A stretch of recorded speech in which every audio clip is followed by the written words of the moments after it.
नमस्कार, स्वागत है आप सभी का जेजेएन न्यूज में और मैं हूं आपके साथ निधि बिष्ट।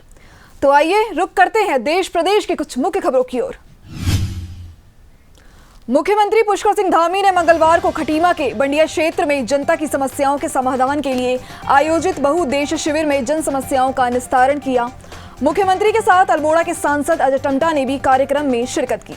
मुख्यमंत्री ने कहा कि हमारी सरकार सरलीकरण, समाधान और निस्तारण जैसे 3 बिंदुओं पर काम करेगी। हल्द्वानी के बेस हॉस्पिटल में मानवता हुई शर्मसार। सितारगंज निवासी व्यक्ति की डायलिसिस करवाने के थोड़ी देर बाद तबीयत बिगड़ गई।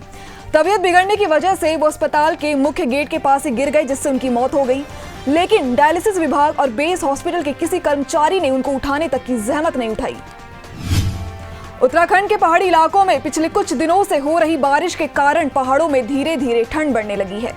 साथ ही उच्च हिमालयी क्षेत्रों में बर्फबारी भी शुरू हो गई है। मंगलवार सुबह बद्रीनाथ धाम की चोटियों पर मौसम का पहला हिमपात हुआ। जिम कॉर्बेट टाइगर रिजर्व में अब महिलाएं भी पर्यटकों को सफारी कराएंगी। साथ ही वह पर्यटकों को वन्य जीवों के बारे में जानकारी भी देंगी। इसके लिए पहले चरण में 24 महिलाओं को जिम कॉर्बेट पायलट के तौर पर चयनित किया गया है।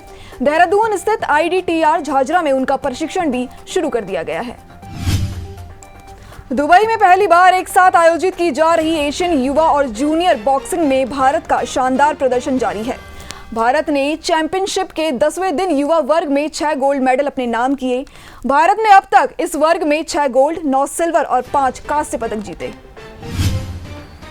सुप्रीम कोर्ट ने बलात्कार के मामले में उम्र कैद की सजा काट रहे बाबा आसाराम की उस याचिका को खारिज कर दिया है जिसमें उसने उत्तराखंड जाकर इलाज कराने की इजाजत मांगी थी। सुप्रीम कोर्ट ने याचिका को खारिज करते हुए कहा कि जेल में ही आसाराम को जरूरी इलाज दिया जाए, उनको जेल के बाहर जाकर इलाज कराने की छूट नहीं दी जा सकती। आयुष मंत्रालय ने एक योग प्रोटोकॉल विकसित किया है जो रोजाना काम की दिनचर्या के साथ तालमेल बनाते हुए पेशेवरों को तनाव घटाने और फिर से काम पर ध्यान केंद्रित करने में मदद कर सकता है। आयुष मंत्री सर्बानंद सोनोवाल आज इस ऐप की शुरुआत करेंगे। आज श्रीला भक्तिवेदांत स्वामी प्रभुपाद की 125वीं जयंती है। इस मौके पर प्रधानमंत्री वीडियो कॉन्फ्रेंस के माध्यम से एक कार्यक्रम में शामिल होंगे। साथ ही इस दौरान प्रधानमंत्री 125 रुपए का एक विशेष स्मारक सिक्का भी जारी करेंगे और कार्यक्रम को संबोधित भी करेंगे। केंद्रीय स्वास्थ्य मंत्रालय के अनुसार मंगलवार को देश में 5 दिनों में दूसरी बार कोविड-19 रोधी टीकों की 1 करोड़ से अधिक खुराक दी गई है और अब तक कुल 65 करोड़ से अधिक खुराक दी जा चुकी है। मंगलवार शाम 6 बजे तक एक दिन में सर्वाधिक 1 करोड़ 9 लाख टीके लगाने का रिकॉर्ड हासिल किया गया।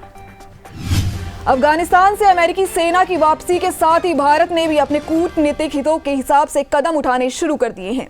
भारत ने सीधे तौर पर तालिबान के साथ संवाद शुरू कर ये संकेत दिया है कि वह अफगानिस्तान में उसकी सत्ता को मान्यता दे सकता है। साथ ही ये भी स्पष्ट कर दिया है कि उसके शासन में अफगानिस्तान की जमीन का इस्तेमाल भारतीय हितों के खिलाफ नहीं होना चाहिए।